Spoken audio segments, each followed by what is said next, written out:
L'actualité dans toute sa diversité, c'est dans Semaine Po, mesdames et messieurs. Et comme vous le savez, c'est tous les mardis et jeudis à partir de 21 h. L'émission qui vous permet de cerner les lignes de force de l'information politique. Au menu de ce numéro, le déroulement de la dernière présidentielle et la nouvelle stratégie politique du président réélu avec un parti allié donc au RPG Arc-en-Ciel, la dernière présidentielle. Il s'agit de la génération citoyenne GECI. On parlera aussi de l'avenir politique de cette formation dirigée aujourd'hui par M. Fodé Mohamed Souma. Il est notre invité. M. Fodé Mohamed, bonsoir. Bonsoir à vous, bonsoir aux téléspectateurs. Voilà, bienvenue dans Semaine Po. Merci pour cette première invitation. Alors, M. Fodé Mohamed, après donc la victoire avec un coup KO du président Alpha Condé et en attendant son investiture, dites-nous quelle lecture faites-vous du déroulement de la dernière présidentielle? Moi, je pense sincèrement que les Guinéens, dans leur ensemble, s'attendaient à ce résultat. Aussi bien les participants à cette élection que ceux qui examinaient la situation. Je crois quand même qu'on est arrivé à un moment où les Guinéens pensaient que certaines choses n'étaient pas possibles chez eux. Aujourd'hui, ils se rendent compte que c'est possible de développer la Guinée. Et je crois que notre action s'inscrit dans le fait d'accompagner une dynamique déjà lancée. Et je crois que ce second mandat reflètera vraiment tout ce que nous avons préconisé en allant à l'élection présidentielle en tant que parti, en tant que structure, en allant aux élections législatives. Un parti a vocation à gouverner. Gouverner ne veut pas simplement dire être à la tête du pays. Si on peut contribuer vraiment à l'essor national, si on peut apporter des résultats, je crois que c'est tout bénéfice pour le pays. Donc du coup, aujourd'hui, nous sommes heureux de ce résultat. Nous sommes confiants pour l'avenir et nous sommes conscients de l'ampleur de la tâche, parce qu'il ne faut pas penser que tout est réglé. Non, je crois que le plus dur reste à faire et c'est ce que le président est en train d'initier, c'est-à-dire essayer de discuter avec les uns et les autres afin de choisir les meilleurs, avoir une équipe assez homogène, surtout transversale, transgénérationnelle et qui basée sur la compétence, sur le mérite et surtout sur l'obligation de résultat. Je crois que si ce travail est fait, je crois vraiment qu'on va oublier vraiment d'autres aspects et qu'on va avancer. Voilà, vous êtes un parti allié donc du RPG Arc-en-Ciel à la dernière présidentielle, mais est-ce que vous êtes d'accord avec les formations politiques qui pensent que ça a été mascarade électorale, le scrutin du 11 octobre? Vous savez, le problème c'est que certains se sont plaints, je dirais peut-être à juste titre. Mais lorsque vous voulez vous plaindre, vous devez absolument d'abord analyser la situation, les tenants et les aboutissants. Vous ne pouvez pas participer à une élection et sitôt l'élection terminée, contester. Non, c'est en amont que vous devez savoir est-ce que les conditions sont réunies pour une élection transparente. Si vous posez votre candidature, vous battez campagne, vous votez et vous ne pouvez pas ensuite dénoncer. Vous savez, il y a des tares congénitales ici, il y a aussi des manquements que nous avons déplorés, mais dans l'ensemble, si vous voyez, on a eu plus de 14 000 bureaux de vote. Sincèrement, on ne doit pas parler de mascarade. Oui. Si c'était le cas, il ne fallait pas participer à l'élection. Oui, mais je pense qu'en tout cas, l'opposition avait pris en amont des dispositions, notamment en déposant une requête au niveau de la Cour constitutionnelle, mais qui n'avait pas été acceptée. Est-ce que M. Fodé Mohamed, vous êtes d'accord avec ceux qui pensent que tout a été préparé? Non, loin de là, non. Écoutez, j'ai été avec le président, nous avons battu campagne. Le président est entré dans des endroits où ils n'ont jamais vu de président candidat. Sincèrement, il a mouillé le maillot, il s'est battu. Et je peux vous dire que du présidium national jusqu'au directoire dans les quartiers, dans les bureaux de vote, dans les comités de centralisation, les gens se sont battus. Y compris les militants du RPG qui voulaient vraiment réinstaller leur président, tout comme les partis alliés. Et au-delà de ces deux entités, vous soyez sûr qu'il y a eu des Guinéens qui n'appartiennent pas à ces deux groupes et qui ont voté Alpha Condé. un score de 58% va au-delà de l'électorat du RPG et des partis alliés. Donc, ayons la lucidité et l'honnêteté de reconnaître que cette victoire, c'est celle de la Guinée, celle de citoyens ordinaires qui ne sont pas, même dans la politique ou dans nos formations respectives, mais qui ont décidé, qui ont pensé qu'il fallait mieux accompagner la continuité, qu'il fallait pousser le président à accomplir ce qu'il a déjà entamé, plutôt que de retomber dans les errements. Donc je pense sincèrement que cette victoire était programmée dans le sens qu'il fallait non pas rester sur le slogan d'un coup KO, mais se mettre au travail. Et j'ai été sur le terrain. J'ai pu vous dire que du travail considérable a été fait pour que nous puissions obtenir ce résultat.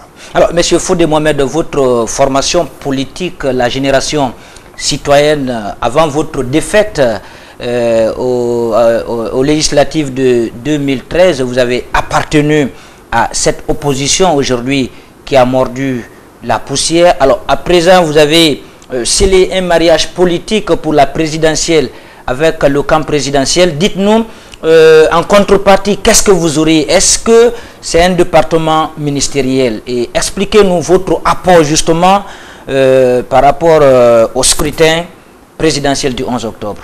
Non, je voulais d'abord apporter un rectificatif, c'est qu'il faut qu'on oublie le coup KO, qu'on oublie les mots défaite, qu'on oublie la victoire, hein, qu'on se dise sincèrement que l'élection est derrière nous.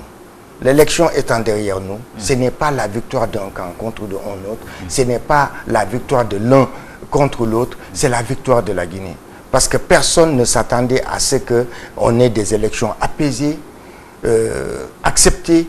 Quand je dis acceptées, ce n'est pas d'une façon formelle de la part des protagonistes, mais vraiment aussi bien les observateurs que tous ceux qui étaient là. Sincèrement, il faut aujourd'hui qu'on passe à autre chose. L'élection est derrière nous, la Guinée a gagné, le président Alpha Condé a été réélu dans sa fonction, et bien on essaie d'avancer.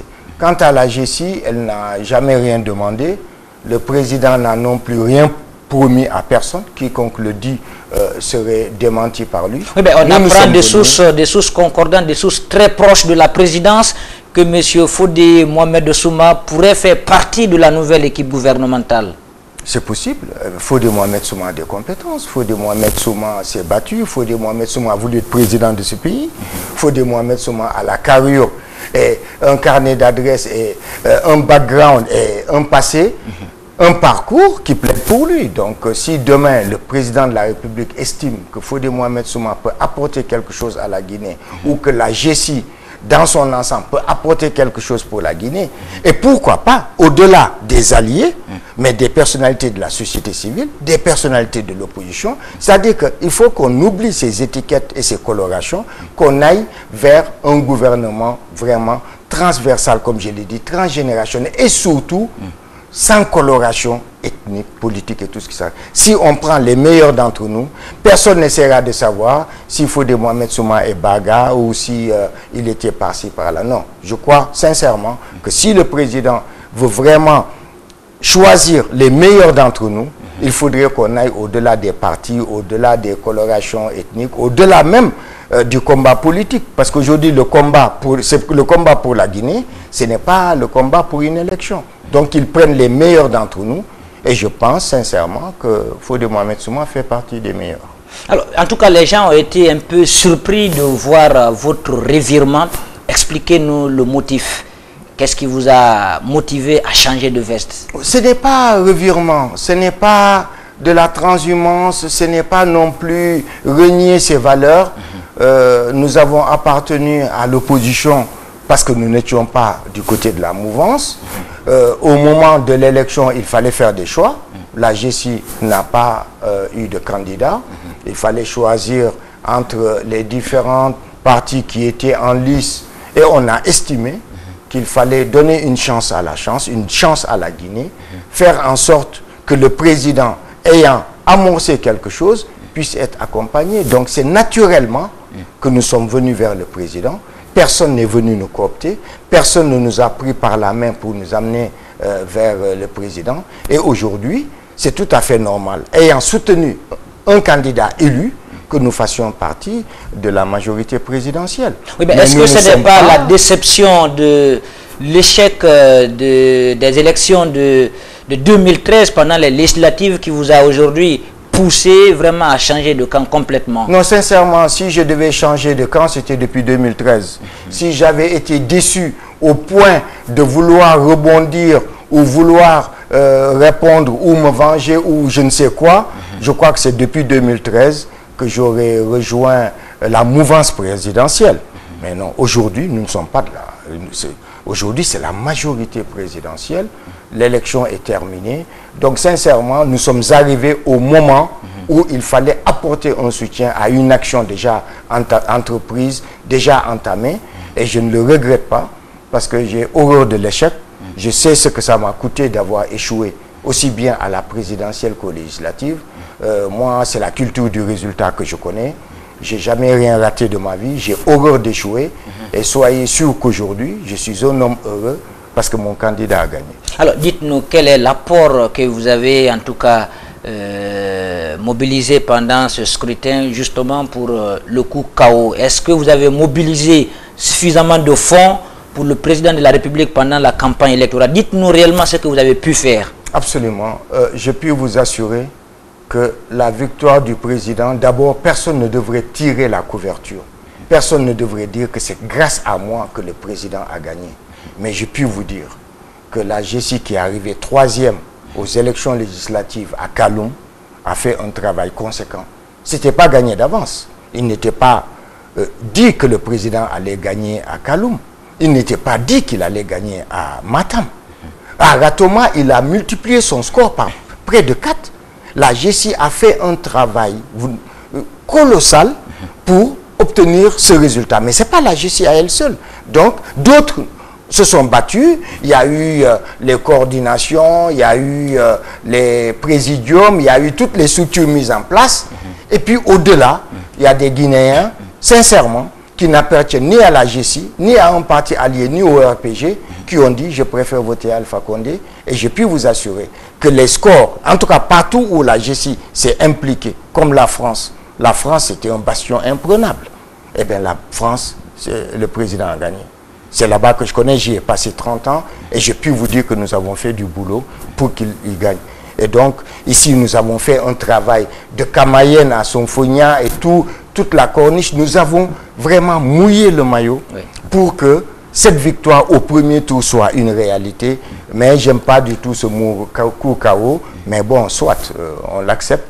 Mais moi, je dis plutôt un plébiscite parce que ce n'est pas une victoire ordinaire. C'est un plébiscite parce que 58% dans une élection en Guinée, aucun parti n'a ce pouvoir et même aucune coalition n'a ce pouvoir. Donc, c'est les Guinéens qui ont accordé leur confiance et surtout la jeunesse qui s'est mobilisée. C'est pourquoi je pense que l'une des priorités du président, ce sera vraiment de mettre la jeunesse au cœur de son action gouvernementale et de l'action politique qu'il va initier. Nous avons une jeunesse aujourd'hui qui est capable, qui est souvent sous-estimée, décriée, mais pour être auprès d'eux, pour faire la part belle à la jeunesse, la GECI peut vous dire que cette jeunesse, elle est consciente, elle est responsable et elle mérite d'être vraiment dans les affaires de la cité. Alors, après la victoire, depuis quelques semaines, on assiste à une guerre des pyromanes au sein du RPG Arc-en-Ciel. Les anciens du RPG Arc-en-Ciel ne veulent pas voir les partis alliés. Dites-nous qu'est-ce qui est à l'origine de cette situation justement au sein du camp présidentiel et comment vous arrivez d'ailleurs à gérer cette situation, M. Fodé Mohamed? C'est regrettable. C'est regrettable, c'est pourquoi ici les partis meurent avec des défaites, les partis meurent avec l'alternance politique, les partis meurent dès que le président emblématique quitte le parti. Non, non, je crois qu'il faut qu'on change de paradigme, il faut qu'on change notre façon de faire la politique. Aujourd'hui, tout le monde sait que ce n'est pas le RPG à lui seul qui a fait réélire le président Alpha Condé, son président. Non. Donc, partant de là, le RPG doit accepter, doit comprendre que la démarche du président, la démarche citoyenne, responsable et courageuse du président, c'est de mettre d'abord les Guinéens ensemble et de choisir les meilleurs d'entre nous. Donc cette guerre vraiment interne au RPG est regrettable.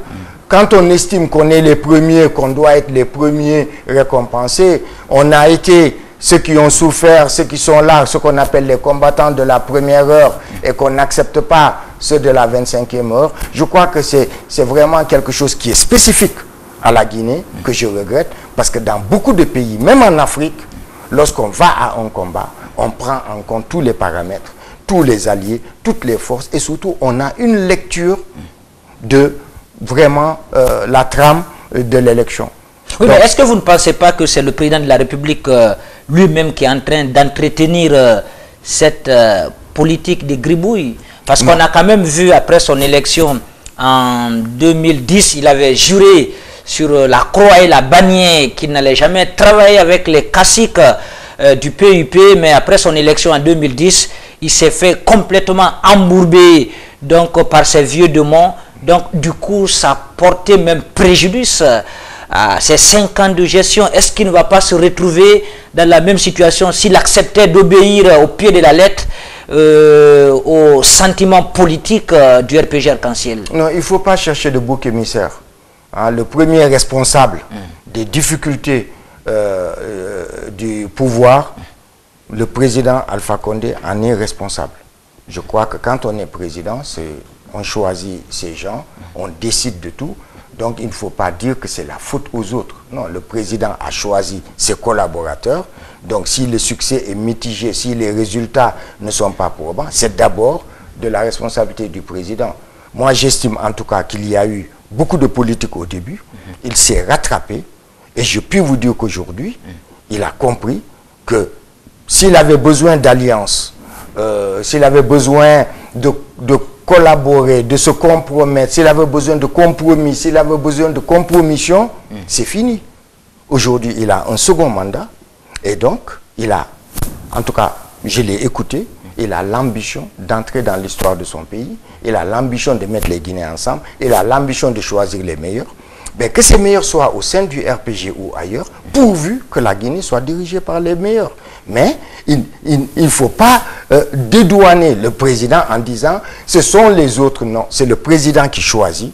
Si demain il y a un succès, c'est lui qui va en tirer le premier profit. Donc c'est à lui, dans le choix de ses collaborateurs, de faire ce qu'on appelle le bon choix. Et j'espère que cette fois-ci, il le fera. Alors, est-ce que vous, les partis alliés, jusqu'ici, la nouvelle équipe gouvernementale n'est pas encore mise sur pied? Est-ce que vous n'êtes pas dans une situation d'impasse parce que vous ne connaissez pas pour le moment si vous allez appartenir ou pas à la nouvelle équipe gouvernementale? Parce qu'on a quand même vu en 2010 certaines formations politiques crier haut et fort qu'ils ont été trahis par le camp présidentiel. Monsieur Fodé Mohamed, est-ce que vous n'allez pas vous trouver dans la même posture politique? Ben, une chose est certaine, le président Alpha Condé ne pourra pas récompenser tout le monde. Parce que cette fois-ci, tout le monde a décidé de l'accompagner. Donc il ne pourra pas récompenser tout le monde. Ça, c'est une première chose. Il y aura des frustrations, il y aura des déçus. Il y en a qui vont quitter la majorité présidentielle pour basculer dans l'opposition. Il y en a qui vont critiquer à tout va. Il y en a qui vont savoir raison garder. Donc rien ne dit que la justice sera appelée. Donc nous attendons les premières décisions pour pouvoir voir comment faire. Ces décisions, moi sincèrement, vous savez, un président de la République, c'est quelqu'un de très important. C'est quelqu'un à qui on ne donne pas de conseils. Si le président de la République ne vous appelle pas, vous n'avez pas votre mot à dire. Mais je suis un peu surpris que la dynamique qui a lancé cette victoire soit un peu ralentie, freinée, et ça risque de nous faire basculer en 2016. Et vous savez, hein, le président Alpha Condé, il va gouverner. Il y aura des périodes de difficulté, il y aura des périodes de succès. Donc, vous savez, il faut éviter d'être confronté à la réalité de l'exercice du pouvoir pour ensuite vouloir faire certaines choses. Je crois que la dynamique d'une victoire permet d'organiser des élections derrière. J'eus préféré voir les élections législatives communales déjà programmées. J'eus préféré voir qu'on avait déjà mis en branle le processus qui pourrait nous permettre d'avoir des législatives anticipées. Je pense que la Guinée aurait tout à gagner en faisant un peu de politique maintenant et avoir 4 années de tranquillité derrière pour vraiment pouvoir lancer la machine. Et je pense même au sein de ce quinquennat, moi je proposais au président de faire un plan triennal qui lui permettrait de mi-2016 ou début 2017 à 2019 de pouvoir annoncer la couleur et de pouvoir réajuster ensuite, réadapter, modifier, analyser lors de sa dernière année. Je pense vraiment aujourd'hui que le président a besoin de mettre en bas une stratégie sur 5 ans. Qu'est-ce que je fais pendant 1 an, pendant 2 ans? C'est-à-dire avoir un programme minimum d'urgence maintenant, un programme vraiment structurel, vraiment domaine par domaine. Je crois qu'aujourd'hui, il y a à faire. Tout est à faire. Il y a des résultats, mais au vu de l'ampleur de la tâche, tout est à faire. Donc, on ne doit plus perdre de temps. Perdre du temps aujourd'hui pour basculer en 2016, je pense qu'on aurait mieux fait de raccourcir les délais. Il est réélu. Donc, il se succède à lui-même. Eh bien, je crois que l'exemple de la Côte d'Ivoire est vraiment patent. Sitôt élu, le président a fait son investiture, son gouvernement, son conseil de ministres, et il s'est mis au travail. Je crois qu'on peut le faire. Si nous prenons un peu l'exemple sur la Côte d'Ivoire, est-ce que si le président de la République aujourd'hui arrivait peut-être à reconduire son gouvernement, vous ne pensez pas qu'au niveau de ses alliés, est-ce que ça n'allait pas crier? Non, non, non. Parce que lui-même, il a dit... reconduire le gouvernement, c'est une stratégie politique. Ce que Ouattara a fait, c'est pour gagner du temps. Là, le président dit qu'il prend 2 mois de consultation. Je pense qu'on perd du temps. Aujourd'hui, on assiste à une guéguerre entre certaines personnalités. Chacun veut appartenir à la nouvelle équipe gouvernementale. Et vous savez que le président de la République récemment a lancé une concertation avec ses anciens adversaires politiques. En tant que politicien, en tant que président d'une formation politique, à votre avis, qu'est-ce que le président cacherait comme agenda politique derrière ces consultations? Ah non, non, non. Moi, je crois qu'il n'a plus d'agenda politique. Non, non, non, non, non. Moi, je crois que le président a compris qu'il faut que les Guinéens se parlent, se pardonnent, se comprennent et acceptent de travailler ensemble. Il a compris qu'il faut qu'il s'appuie sur une nouvelle génération d'acteurs politiques. Et ça appelle l'implication de la jeunesse dans ces élections communales à venir. On a envie d'avoir des maires jeunes, des chefs de quartier jeunes. On a envie de voir des jeunes dans ce gouvernement. Moi, je suis déjà grand-père. Donc, c'est pour vous dire que je ne plaide pas pour ma chapelle. Donc, le président, je pense qu'aujourd'hui, c'est un autre homme, c'est un autre citoyen, c'est un autre Guinéen, c'est un autre Africain, c'est une autre personne qui a décidé vraiment de ne plus tomber dans les travers d'antan. Et donc je crois sincèrement qu'il va assurer. Je pense qu'il va choisir les meilleurs. On nous dit souvent, ouais, il a souvent dit, je vais couper des têtes, je vais faire ci. Non, je crois que le discours d'avant, oublions. Aujourd'hui, je pense que c'est un nouvel homme que nous avons, un Alpha Condé nouveau, qui a envie de créer un Guinéen nouveau dans une Guinée nouvelle. Il va le faire et je pense qu'il peut le faire. Alors, vous êtes en train de présenter le président de la République comme un ange aux yeux peut-être des Guinéens. Mais à côté, analysons un peu l'angle politique de la démarche du président Alpha Condé. Récemment, il a rencontré le président de l'UFR, M. Sidia Touré. Après Sidia Touré, il y a Georges Gandhi Faragé Tunkara et Marie-Madeleine qui ont rencontré le président de la République. Et à l'extérieur, il a rencontré aussi le vice-président de l'UFDG, M. Baouri. Et au terme de cette rencontre, il aurait donné même l'ordre aux exilés politiques et prisonniers politiques de rentrer dans le pays. Est-ce que quelque part le président de la République ne cherche pas complètement à mettre dans un trou son opposition et gérer sans manifestation politique pendant son deuxième mandat? Non, si j'étais prétentieux, je vous dirais que le président de la République suit l'actualité de la GSI, parce que tout ce qu'il est en train de faire, je l'ai écrit, je l'ai dit. Et je souhaite, moi je ne parle que pour la Guinée, je ne le dis pas pour les beaux yeux de quelqu'un.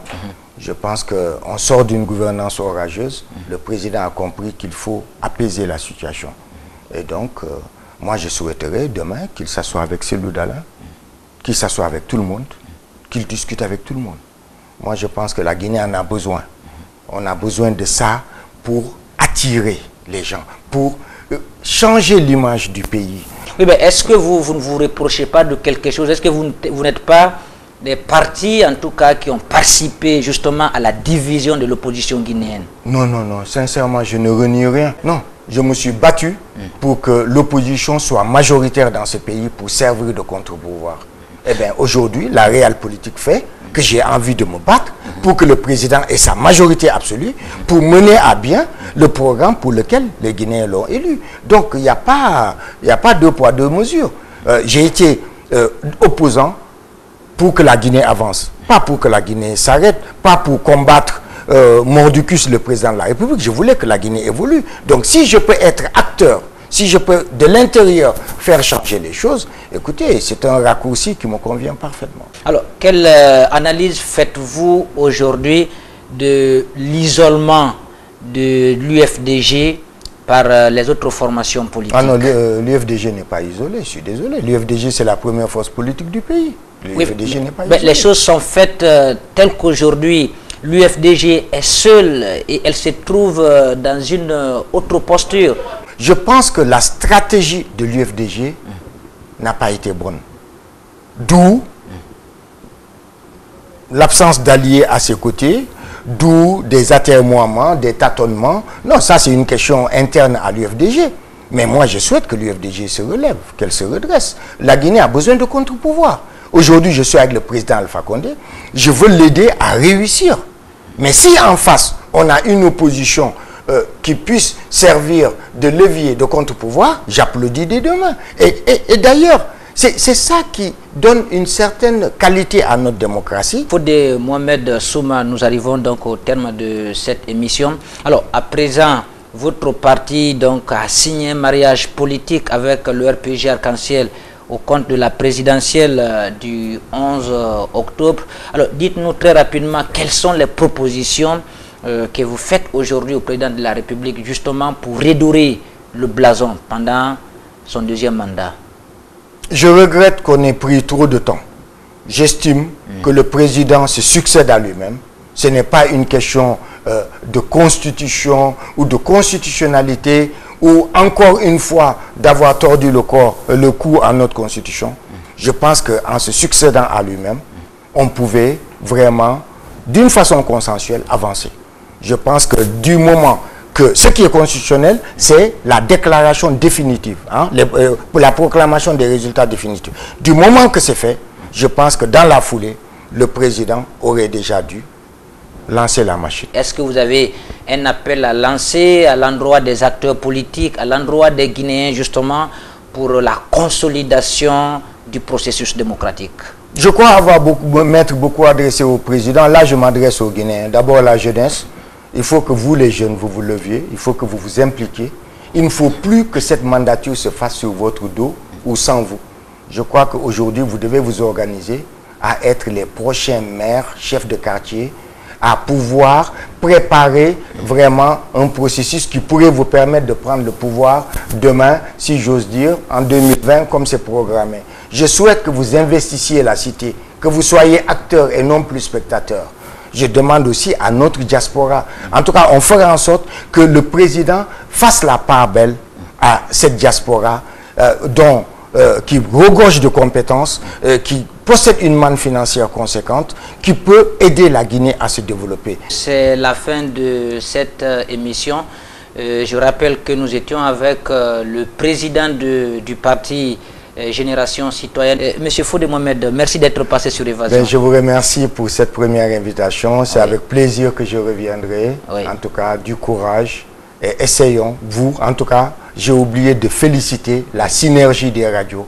Les médias ont fait un travail conséquent, colossal, et je leur dis aussi bravo. Avant de vous quitter, retenez cette petite citation: toutes les vérités ne sont pas bonnes à dire, et c'est lorsqu'elles ne sont pas bonnes à dire qu'elles méritent d'être dites. Prenez soin de vous, et je vous donne rendez-vous jeudi prochain avec d'autres acteurs politiques. Merci.